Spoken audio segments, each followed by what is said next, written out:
today is called It's Mine, a fable by Leo Leone.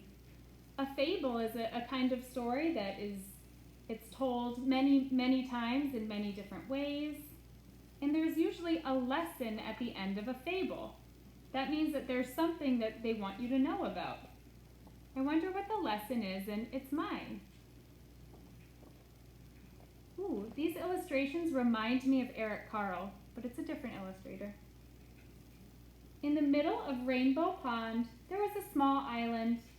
Smooth pebbles lined its beaches, and it was covered with ferns and leafy weeds.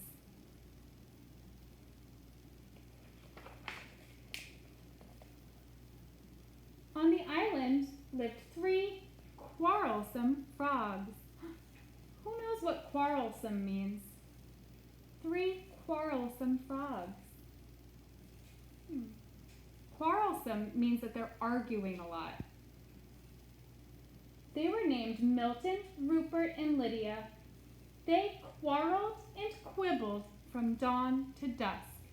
That means they argued and fought all day long. They are quarrelsome. They are arguing. "Stay out of the pond," yelled Milton. "The water is mine."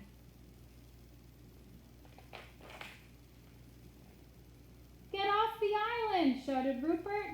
"The earth is mine." Are they doing a good job sharing?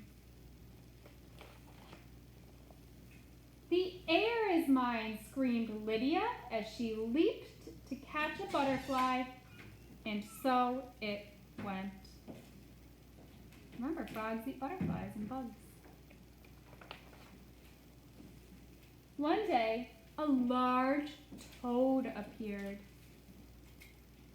"I live on the other side of the island," she said, "but I can hear you shouting, 'It's mine! It's mine! It's mine!' all day long. There is no peace because of your endless bickering." That bickering is another word for arguing, kind of like quarreling. "You can't go on like this." With that, the toad slowly turned around and hopped through the weeds. Oh, goodness. He seems a little fed up with all of their fighting. He said there's no peace and quiet because all you do is argue. Is that fun to listen to?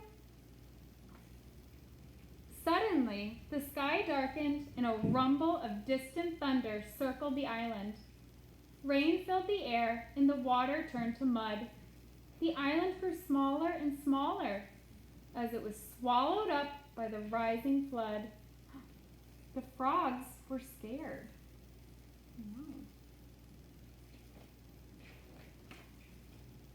Desperately, they clung to the few slippery stones that still rose above the wild, dark water. But soon, these too began to disappear. Uh-oh, the water is rising. They're running out of places to stay. There was only one rock left. And there, the frogs huddled, trembling from the cold. Who knows what trembling means? Trembling is another word for shaking. They're shaking because they're so cold.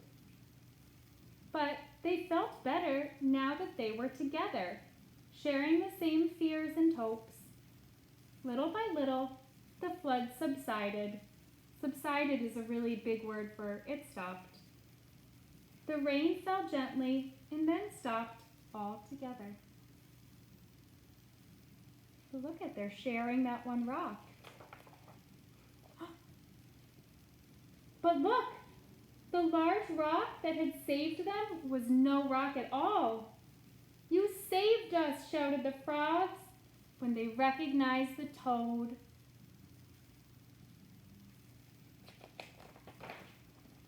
The next morning, the water had cleared.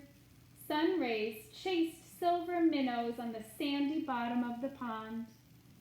Joyfully, the frogs jumped in, and side by side, they swam all around the island. Aww. Together, they leaped after the swarms of butterflies that filled the air. A swarm means that it's a whole bunch of butterflies. A swarm of butterflies.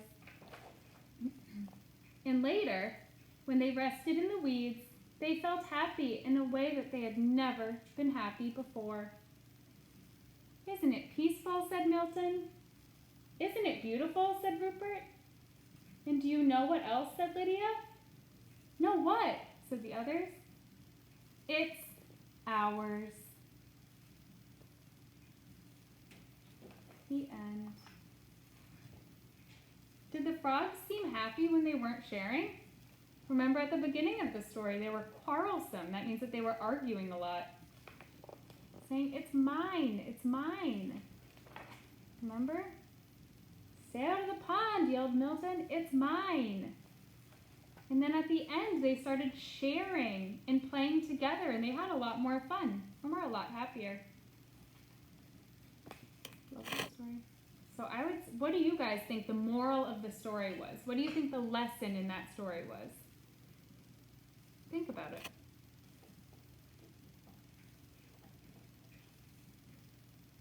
I think the lesson in the story is when they learned to work together and to share, they were a lot happier. Right? The same way, if you have maybe a toy that you really like and you don't want to share, you might have more fun if you share with a friend and you guys get to play together. All right. Hope you guys like that story.